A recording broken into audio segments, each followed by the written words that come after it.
दोस्तों चलिए आज की क्लास स्टार्ट करते हैं।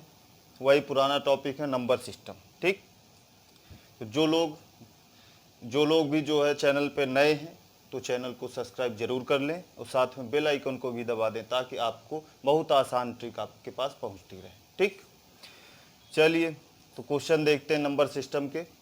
कुछ इंपॉर्टेंट क्वेश्चन है आज के भी। पहला क्वेश्चन है कि √6 plus √6 plus √6 plus up to infinite, तो इसकी वैल्यू हमें फाइंड करनी है। कोई दिक्कत वाली बात नहीं है। ऐसे क्वेश्चन में बहुत ही आसान ट्रिक हम लोग यूज करेंगे। ठीक, तो बहुत आसानी से सब हो जाएगा। तो ऐसे क्वेश्चन करते क्या है, कुछ भी नहीं।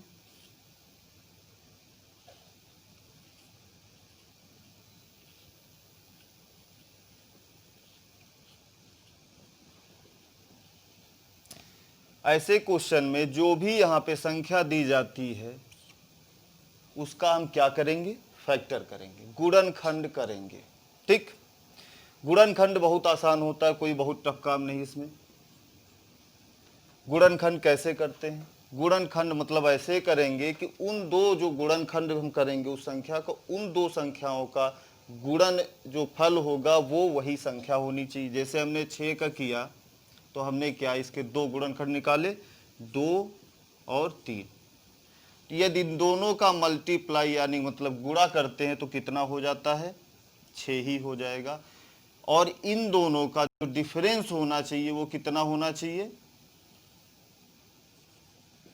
1। ठीक, तो हम ऐसे गुणनखंड करेंगे कि उन दोनों का अंतर कितना होना चाहिए, 1 होना चाहिए। ठीक, कोई दिक्कत नहीं। तो अब हमने क्या किया, 6 संख्या थी, 6 के गुणनखंड किए 2 और 3। दोनों का यदि हम गुणा कर रहे हैं तो 2 3 6 होता है, मतलब 6 ये वैल्यू हमें मिल रही है और दोनों का अंतर 1 है। तो ये इसके गुणनखंड हो गए। ठीक, अब गुणनखंड हो गए। यदि यहाँ पे प्लस लगा हुआ है तो हम क्या करेंगे, जो भी हमारे गुणनखंड मिले उसमें से जो बड़ी वैल्यू होगी हम वही आंसर मान लेंगे या फिर वही आंसर हो जाएगा जो बड़ी वैल्यू होगी। ठीक, तो इसका आंसर क्या हो जाएगा, 3।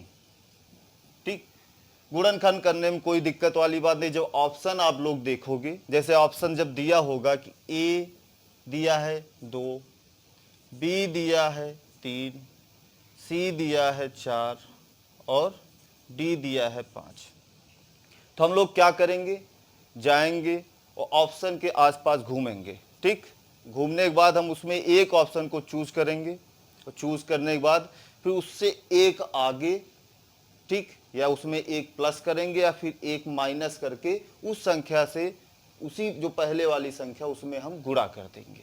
तो उससे क्या हो जाएगा कि हमें ये वैल्यू प्राप्त होनी चाहिए। ठीक, तो यहाँ पे हम लोग देखते हैं, पहली संख्या लेते हैं कि 2 है।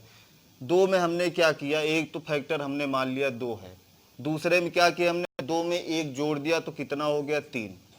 दूसरा फैक्टर हमें मिला 3 है। 3 और 2 का हम गुणा कर रहे हैं तो क्या हो रहा है, 6 हो रहा है। तो ये फैक्टर तो है, लेकिन क्या दोनों का अंतर 1 है? तो हाँ, बिल्कुल दोनों का अंतर कितना है, 1 ही है। तो यही इसके फैक्टर हो गए। ठीक, तो ऐसे ही हम लोग ऑप्शन से सीधा फैक्टर पे जाएंगे और सीधा ही, कुछ नहीं करना। और ये प्लस लगा हुआ तो जो भी में फैक्टर मिला उसमें जो बड़ी वैल्यू होगी उसी को ही आंसर हम मान लेंगे। तो हम क्या करते सीधा, कि इतना कुछ करने की जरूरत नहीं होती। हम देखते 6 यहाँ पे है तो हमने देखा कि एक 2 है तो 2 3 6, तो 2 फैक्टर हो तो आंसर कितना, बड़ी वैल्यू 3 हो जाती। ठीक, तो ऐसे ही हम अब सारे क्वेश्चन ऑप्शन से ही फैक्टर निकालेंगे। ठीक, चलिए अगला क्वेश्चन क्या कह रहा है, 20 √20 plus √20 plus √20 plus up to आप इनफाइनाइट। ठीक, ठीक, तो करंडी 20 प्लस करंडी 20 प्लस करंडी 20 प्लस करंडी अप टू आप इनफाइनाइट। तो 20 के फैक्टर हमें पता है क्या होते हैं, 20 फैक्टर होते हैं 4 हो जाएगा, एक 5 हो जाएगा। ये ऑप्शन से ही हम लोग देखेंगे। ठीक, यदि हम दोनों मल्टीप्लाई कर रहे हैं तो 20 आ रहा है, तो ये हो गए इसके फैक्टर। ठीक, अब क्या हो रहा है, इन दोनों का अंतर देखते, 5 में 4 घटाते हैं तो क्या होगा, 1 आ रहा है। तो इसका मतलब क्या हो गया कि ये दोनों हमारे फैक्टर सही हैं और इनका बीच की, क्योंकि डिफरेंस 1 है। ठीक, अब क्या हुआ कि यहाँ पे प्लस लगा हुआ है, जब प्लस लगा हुआ तो हम कौन सा फैक्टर लेंगे, जो बड़ी वैल्यू होगी, जो फैक्टर जो बड़ा होगा उसको हम ले लेंगे। तो आंसर क्या हो गया इसका हमारा 5। ठीक, तो यही हमारा हो गया आंसर। कोई दिक्कत नहीं, ऐसे ही हम अगला क्वेश्चन करते हैं। 110 दिया हुआ है करनी के अंदर, ठीक, तो कोई दिक्कत वाली बात नहीं है। ऑप्शन में जाएंगे, वहां पे देखेंगे, खोजेंगे, तो एक हमें मिल गया ऑप्शन में 10। ठीक, एक ऑप्शन में 10 मिल गया, नहीं मिला तो 11 तो मिलेगा ही मिलेगा, 2 में 1 मिलना ही मिलना है। यदि हमारे पास 10 वहां पे है तो 10 मिला, तो हमने क्या किया, इसमें एक +1 कर दिया, तो ये हो गया 11। एक हमारा फैक्टर 10 मिल गया, एक मिल गया 11, यही तो हमारा आंसर है इसी दोनों में। तो क्या हो गया, 10 × 11 = 110। ठीक, अब जब हमें पता है कि इन दोनों का अंतर कितना है, एक ही है, इन दोनों का अंतर 1 है और गुणनफल 110 आ रहा है, और इसमें साइन हम कौन सा लगा हुआ, माइनस साइन लगा हुआ। माइनस साइन लगा हुआ तो अब क्या करेंगे हम लोग, छोटी संख्या लेंगे। अभी तक इसमें क्या था कि यहाँ पे प्लस साइन था तो बड़ी संख्या लेंगे, यदि माइनस साइन है तो हम क्या करेंगे, छोटी संख्या लेंगे। तो हमारी छोटी संख्या क्या हो जाएगी, 10 हो जाएगी। ठीक, दो फैक्टर निकले थे 10 और 11, तो छोटी संख्या कौन सी है, 10 है, तो यही हमारा आंसर हो गया। आंसर क्या आया, 10। ठीक, समझ में आ गया होगा, कोई दिक्कत नहीं। अगला क्वेश्चन देख रहे हैं, मुजवानी ही कर लेते हैं उसको। क्या कह रहा है, करनी के अंदर 56 माइनस, फिर करनी के अंदर 56, फिर माइनस करनी के अंदर 56। ठीक, तो 56 का हम फैक्टर करेंगे, तो वैसे ही हम लोग खोजेंगे उसमें। तो हम क्या करेंगे, एक आ गया 56 का फैक्टर हो गया 7 और दूसरा हो गया 8, 7 × 56 होता है। ठीक, ऑप्शन में जाएंगे, वहां खोजेंगे, 7 8 में कुछ न कुछ तो मिल ही जाएगा। 8 मिलता है तो उसमें एक घटा के 7 बना लेंगे और गुणा करके देखेंगे कि 56 आ रहा है कि नहीं है। जब 56 हमें मिल जाए, फिर उन दोनों संख्याओं का अंतर देखेंगे कि 1 आ रहा है कि नहीं आ रहा है। यदि 1 आ रहा है तो वही हमारे गुणनखंड हो जाएंगे। बात करेंगे कि यदि माइनस साइन है तो हम क्या करेंगे, जो दोनों संख्याओं में छोटी संख्या होगी हम उसको ले लेंगे। तो ये छोटी संख्या कौन सी है, 7 है, तो यही मेरा आंसर आएगा। चलिए अगला क्वेश्चन देखो। अभी तक हम वो क्वेश्चन कर रहे थे जिनके फैक्टर आसानी से हो रहे थे। आप क्वेश्चन क्या करेंगे, जिसके फैक्टर ही नहीं होंगे, आप क्या करेंगे भाई। तो कोई परेशान होने वाली बात नहीं, बहुत आसान है उसका भी। देखो, जिसके फैक्टर नहीं होंगे वो 2 प्रकार से क्वेश्चन पूछा जाएगा। जैसे क्वेश्चन अगला दिया हुआ है कि √5 + √5 + √5 + अप टू आप इनफाइनाइट। ठीक, तो इसमें क्या है, 5 के फैक्टर हम नहीं कर सकते। जब 5 फैक्टर नहीं कर सकते तो हम क्या करेंगे, एक ट्रिक का यूज करेंगे, मतलब एक छोटा सा फार्मूला हम लोग यूज करना ही करना पड़ेगा इसमें। ठीक, तो फार्मूला क्या कहता है, सीधा सीधा बहुत छोटा सा फार्मूला है कि 4a + 1 ± 1/2। ठीक, कोई दिक्कत नहीं। ए क्या हो गया, जो करनी के अंदर संख्या दी गई है। ठीक, प्लस माइनस क्यों हमने यहाँ पे 2 चीजें लगाई, प्लस का मतलब इसलिए होगा यदि करनी के अंदर प्लस साइन दिया हुआ है तो हम क्या करेंगे, एक को जोड़ देंगे। यदि करनी के अंदर माइनस साइन दिया हुआ है तो हम एक घटा देंगे। सिंपल सा इतना लॉजिक है इसका। ठीक, तो हम इस क्वेश्चन को यदि करते हैं तो क्या हो जाएगा, a बराबर हमें यहाँ 5 दिया हुआ है तो हम क्या करेंगे, a की वैल्यू रख देंगे 5 + 1/2, और ये प्लस का साइन है यहाँ पर है तो हम क्या करेंगे, एक जोड़ देंगे। तो कितना हो गया, 5 को 20, 1 21/2, ये रूट में ही रहेगा +1। ये आपका क्या हो गया आंसर। ठीक, ध्यान देना कि जब भी फैक्टर नहीं होंगे, बहुत ही रेयर केस में एक सिंपल वैल्यू आएगी, नहीं तो आपको रूट में ही आंसर मिलेगा। ध्यान रखना इसको। ठीक, अब ये एक टाइप क्वेश्चन हो गया, ये इस तरह का भी क्वेश्चन पूछा जाता है। नहीं तो इस क्वेश्चन को पूछने का दूसरा भी तरीका है जो काफ़ी इस समय प्रचलित है, जो काफ़ी चल रहा है। तो वो क्या होता है, दूसरा टाइप, कि क्वेश्चन में दे दिया जाएगा कि इतने से इतने तक वो वैल्यू की वो दे दिया कि इतने से इतने तक लाइक करेगा। ठीक, जैसे कि क्वेश्चन में है 1 से ऑप्शन नंबर ए 1 से 2 के बीच, ऑप्शन नंबर बी 2 से 3 के बीच, ऑप्शन नंबर सी 3 से 4 के बीच, ऑप्शन नंबर डी 4 से 5 के बीच। ठीक, जो भी वैल्यू इससे निकलेगी वो किसके बीच होगी? तो ऑप्शन हमारे पास क्या वहां पे दिया होगा क्वेश्चन में कि 1 से 2 के बीच, या फिर 2 से 3 के बीच, या फिर 6 से 7 के बीच, कुछ भी दिया जा सकता है। ठीक, तो हम ऐसी कंडीशन में हम क्या करेंगे कि फार्मूला यूज नहीं करेंगे। ठीक, फिर क्या करेंगे हम कि हमारे पास दिया क्या है, 5 दिया हुआ है, वैल्यू हमारे पास कितनी दी हुई, 5 दी हुई। तो यदि प्लस का साइन यहाँ पे दिया हुआ है तो हम क्या करेंगे, उसमें आगे की ओर बढ़ेंगे। ठीक, यदि प्लस साइन है तो 5 के आगे हम बढ़ेंगे, और तब तक बढ़ेंगे जब तक हमें 2 फैक्टर नहीं हो जाते उस संख्या के। तो हमने क्या किया, यहाँ पे 5 था, 5 के आगे कौन सी संख्या आई, 6। ठीक, 6 आ गई। क्या 6 के दो फैक्टर हो सकते हैं? हाँ, हो सकते हैं। 2 और 3 दोनों का यदि मल्टीप्लाई करते हैं तो 6 आता है, और दोनों का अंतर भी कितना है, 1 है। ठीक, तो अब क्या हो गया कि हमें कौन से फैक्टर मिल गए, 2 और 3। तो अब आंसर हम क्या देंगे कि जो भी ये क्वेश्चन, जो इसका आंसर है वो किसके बीच में आना चाहिए, 2 और 3 के बीच में आना चाहिए। तो आंसर हमारा क्या हो जाएगा, 2 और 3 के बीच में।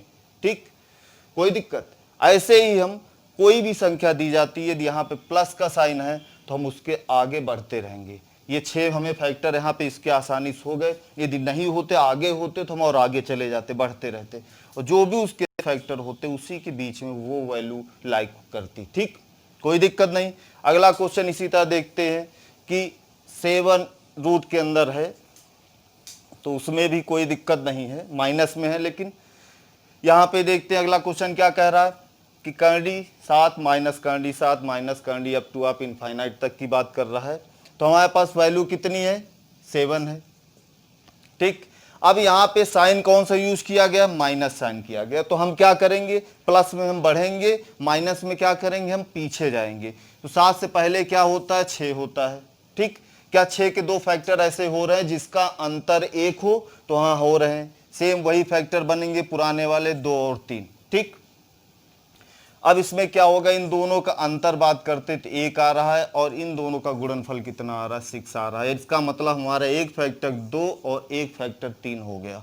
ठीक, तो अब क्या हो गया, ये जो वैल्यू होगी इसका रूट जब लेंगे ये पूरे का, तो ये किसके, इसका आंसर कहाँ पे लाइक करेगा, वो करेगा 2 और 3 के बीच। ठीक, एक तो इसका ये आंसर हो गया। दूसरा हम क्या करेंगे कि सीधा फार्मूला लगाएंगे। ठीक, ये पहला सॉल्यूशन हो गया इसका। सेकेंड सॉल्यूशन क्या निकलेगा इसका, सीधा फार्मूला बेस वही करेंगे हम, अंडर रूट करेंगे, 4a लगाएंगे, +1 करेंगे, अपॉन 2 करेंगे, और -1 कर देंगे।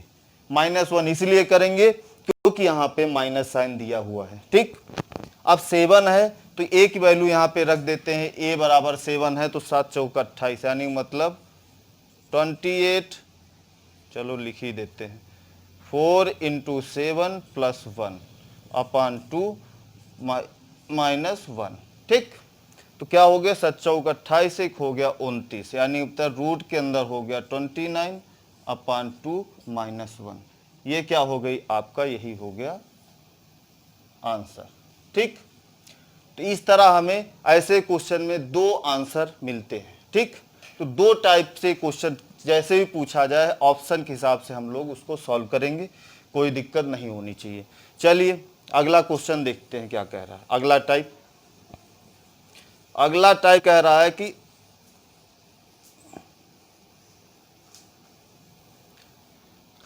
अब क्या कर रहा है, एक बार प्लस कर रहा है, एक बार माइनस कर रहा है। ठीक, अभी तक तो प्लस प्लस प्लस प्लस था, फिर उसके बाद माइनस माइनस माइनस था। अब क्या कर रहा है, एक बार प्लस करेगा, फिर एक बार माइनस करेगा, फिर एक बार प्लस करेगा, फिर एक बार माइनस करेगा वैल्यू को। ठीक, तो इसमें भी कोई कोई भी टेंशन वाली बात नहीं, इसमें भी एक नॉर्मल सा ही फार्मूला है, मिलता जुलता, जो पुराना फार्मूला आपको हमने बताया है, जो ट्रिक बताई उसी से मिलती जुलती ही ट्रिक है, इसमें कुछ नहीं है। इसमें जहाँ पे वहाँ पे हम लोग +1 करते थे, यहाँ पे हम क्या करेंगे -3 करेंगे। तो फार्मूला क्या है, इसको नोट कर लो, 4a - 3/2 +-1। ठीक, यही आपका फार्मूला है, इसी पे सारे क्वेश्चन होंगे। यदि यहाँ पर पहले जो संख्या होगी, जो पहला चिन्ह जो होगा प्लस का है तो हम इसका प्लस कर देंगे 1, यदि पहला चिन्ह हमारा माइनस का है तो यहाँ पर -1 कर देंगे। बस इतना ही करना है और आपका इस टाइप के सारे क्वेश्चन हो जाएंगे। चलिए क्वेश्चन को सॉल्व करते हैं। फिर क्वेश्चन क्या रहा है, 11 है, उसके करनी के अंदर पहले माइनस है, इससे पहले वाला करते हैं, 7 है, तो पहले क्या है प्लस है, तो हमने क्या किया, कुछ नहीं किया, वही किया, 4a की वैल्यू 7 रख दी, ठीक, बटे 2 किया, -3 किया, ठीक, कोई दिक्कत। तो 7 चौक 28, तो कितना आ गया, √28 - 3/2, ठीक, कोई दिक्कत नहीं। ऐसे ही हम क्या करेंगे, सॉरी यहाँ पे ये भी है, प्लस है तो यहाँ पे +1 भी करेंगे, ठीक, कोई दिक्कत। इसको ऐसे ही हम क्या करेंगे, माइनस है, यदि यहाँ पे माइनस साइन है तो हम क्या कर देंगे, यहाँ पे हम 1 को घटा देंगे, तो कोई दिक्कत नहीं होनी चाहिए, ठीक, समझ में आ गया हो। अगला क्वेश्चन चलो करते हैं फिर से।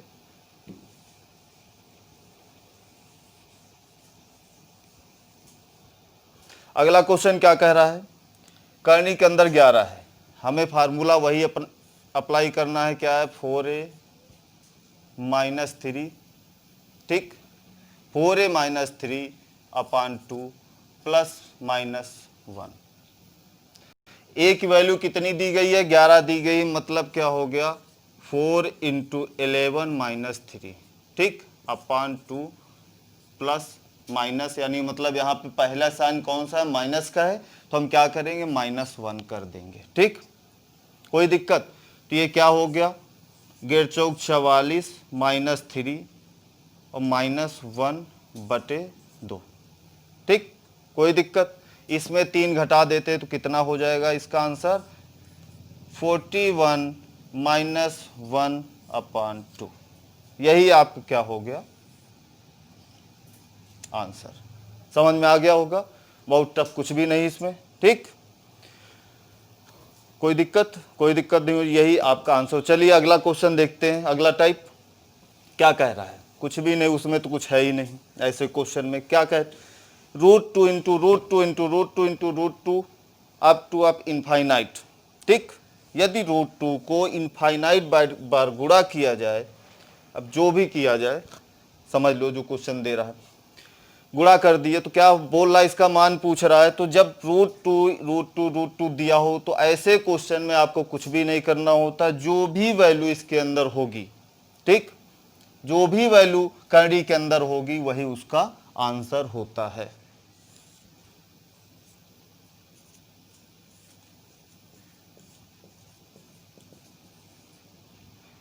यदि इनफाइनाइट तक √2 या कोई भी संख्या हो, रूट में कोई भी संख्या हो, उसका इनफाइनाइट तक गुणा किया जाए तो क्या होगा, जो संख्या अंदर होगी वही संख्या उसका क्या होगी, उसका आंसर होगा। तो इसका आंसर कितना आएगा, 2 ही होगा, ठीक, सॉल्यूशन हम कराएंगे नहीं, ट्रिक समझो, कुछ नहीं होता। यदि ये √2 गुणा करोगे तो √4 होता है, √4 का यदि हम रूट ले लेते तो 2 ही बचता ना, फिर ऐसे ही इसमें करेंगे √2 तो ऐसे करते चले जाओगे बार बार, तो लास्ट में 2 ही आएगा, ठीक।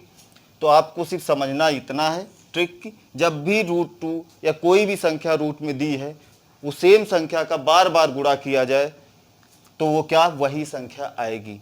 इस टाइप क्वेश्चन जहां पर भी दिखे उसके अंदर जो भी संख्या हो वही उसका आंसर हो जाएगा, ठीक। अगला क्वेश्चन देखते हैं।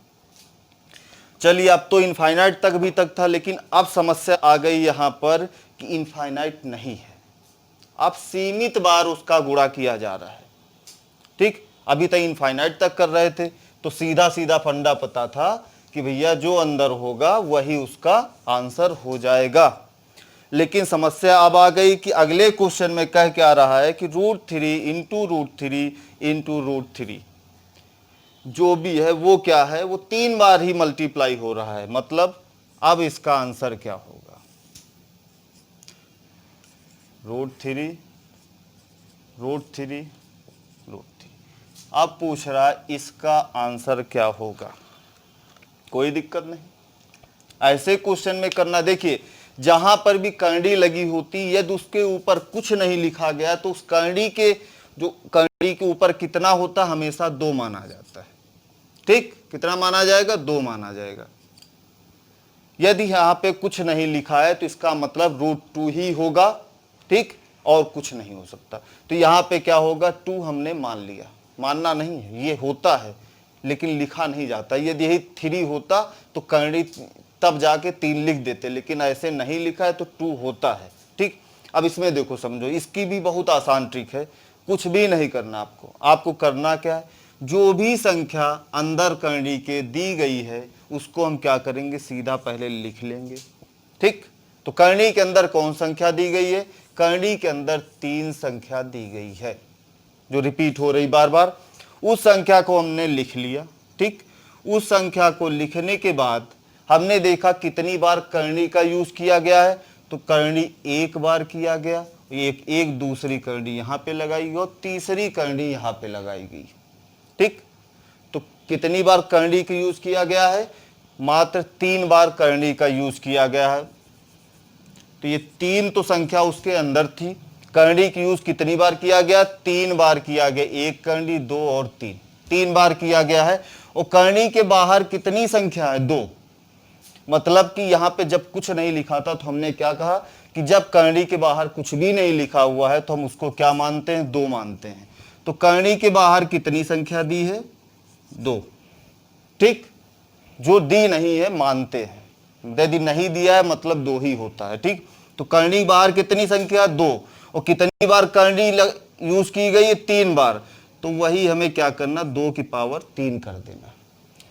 ये क्या, करंडी के अंदर की संख्या, करंडी के बाहर की संख्या जो है ये थोड़ा नीचे लिखो क्योंकि ये पावर में जाएगी। ठीक, तो ये क्या है, करंडी के अंदर की संख्या, और ये क्या, करंडी के बाहर की संख्या।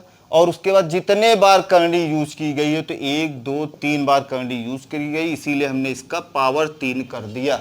ठीक, पावर 3 करेंगे तो 2 की पावर 3, और इसके बाद ऊपर क्या हो जाएगा, जो भी पावर इसका होगा उसमें 1 घटा देंगे। तो ये क्या करेंगे, 2 की पावर 3 टोटल में -1 कर देंगे। ठीक, तो क्या करेंगे, अब इसको देखो सॉल्व करेंगे तो 2 इंटू 2 इंटू 2, तो ये कितना हो जाएगा, 8। ठीक, तो क्या आया आपका 3, और यहाँ पे कितना हो गया 8। और ये क्या बताया हमने कि इसमें 1 माइनस हो जाएगा, मतलब क्या हो गया 7/8। 3 की पावर 7/8, यही आपका क्या होगा, आंसर होगा। समझ में आ गया होगा, फिर समझाते हैं। देखो चलिए अगले क्वेश्चन में समझाते हैं। इसी में कहो समझा ही दें, चलो। क्वेश्चन क्या कह रहा था, √3 करंडी कितनी बार लगी, 3 बार लग गई। ठीक, करंडी के बाहर यदि कुछ नहीं लिखा हुआ तो हम उसको 2 ही मानेंगे। तो हमने क्या कहा कि जो भी संख्या अंदर दी गई है उसको हमने लिख लिया। उसकी पावर जो करनी है वो क्या करनी है कि जो करंडी के बाहर संख्या हो हमने उसको ले लिया, और कितनी बार करंडी लगी हुई है, वो कितनी बार लगी हुई है, 1 2 3 बार करंडी लगी हुई, तो उस 2 जो बाहर करंडी की संख्या है उसका हमने 3 पावर ले ली। ठीक है, 3 बार गुणा कर दिया उसका, और उसके ऊपर जो होगा अंश में, तो जो भी हर में होगा वो अंश, मतलब जो अंश में आएगा वो हर का -1 हो जाएगा। ठीक, तो हमने क्या किया कि ये इसी संख्या का -1 करके ऊपर लिख दिया, तो वही संख्या। तो हम क्या करेंगे पहले कि सीधा मुजवानी ऐसे करेंगे, 3 है 3 लिख लिया, हमने देखा 2 है, 2 को 3 बार गुणा किया तो 2 दूना 4 दूना 8, तो नीचे 8 आ गया, उसी में 1 घटा के ऊपर लिख देंगे, तो यही हमारा आंसर हो जाएगा। ठीक, चलिए आगे चलते हैं। आगे क्या कह रहा है, क्वेश्चन है √5 √5 ठीक। अब देखो यहां पे करनी के बाहर कितना दिया हुआ है 3, कितना दिया करनी के बाहर 3। करना कुछ नहीं, सेम वही लॉजिक है ठीक। कुछ बहुत ज़्यादा टफ काम इसमें भी नहीं करना है। तो हमें करना क्या है कि पहले कौन सी करनी के अंदर जो संख्या है उसको हम लिख लेंगे। करनी की संख्या कौन है 5 है अंदर। उसके बाद बाहर कौन सी है, बाहर है 3। बाहर कौन सी है 3 है ठीक। बाहर संख्या 3 है। 3 कितनी बार है, एक करनी है, 2 है, 3, 3 की पावर 3 हो गया। मतलब 3 का 3 बार गुणा करना है। और उसके बाद जो ऊपर जो लिखेंगे अंश में, वो अंश में क्या लिखेंगे, जो भी ये पावर होगी उससे एक कम करते चले जाएंगे। जैसे 3 की पावर 3 है तो ऊपर क्या करेंगे 3 की पावर 2 प्लस फिर 1 घटाएंगे तो 3 की पावर 1 प्लस 3 की पावर 0 ठीक। कोई दिक्कत भाई, यहाँ 3 की पावर 3 थी। जब अंश में लिखेंगे इसी को हम क्या करेंगे कि एक पावर कम करेंगे। 3 की पावर 3 था तो 3 की पावर 2 किया प्लस फिर 3 की पावर 1 हो गया, 1 घटाया, फिर 3 की पावर 0। मतलब जब तक उस पावर 0 न हो जाए तब तक हम चलते रहेंगे ठीक। तो भाई चलते रहो, कोई दिक्कत। अब इसी को हमें क्या करना है, सॉल्व करना है। तो 3 की पावर 2 का मतलब हो गया 9 प्लस 3 प्लस 1 बटे 3 त्रिक को 9, 9 त्रिक 27 ठीक। यही हुआ। अब इसको हम जोड़ लेते हैं तो 12 13, 13 बटे 27 यही हुआ ना। तो क्या हो गया आंसर 5 की पावर 13 बटे 27। कोई दिक्कत, 9 3 12 13 नीचे ही रहेगा। तो आंसर हमारा क्या आ गया 5 की पावर 13 बटे 27 ठीक। आई होप कि समझ में पूरा आ गया होगा, कोई दिक्कत नहीं होनी चाहिए। जहाँ दिक्कत हो वहाँ पे वीडियो को पॉज करें और फिर उसके बाद थोड़ा सा बैक जाएं, फिर से देखें। बार बार देखोगे तो बहुत अच्छे समझ में आ जाएगा। अगली क्लास में नए क्वेश्चन के साथ फिर मिलेंगे। तब तक के लिए बाय बाय, जय हिंद। और चैनल को सब्सक्राइब जरूर कर लें। धन्यवाद।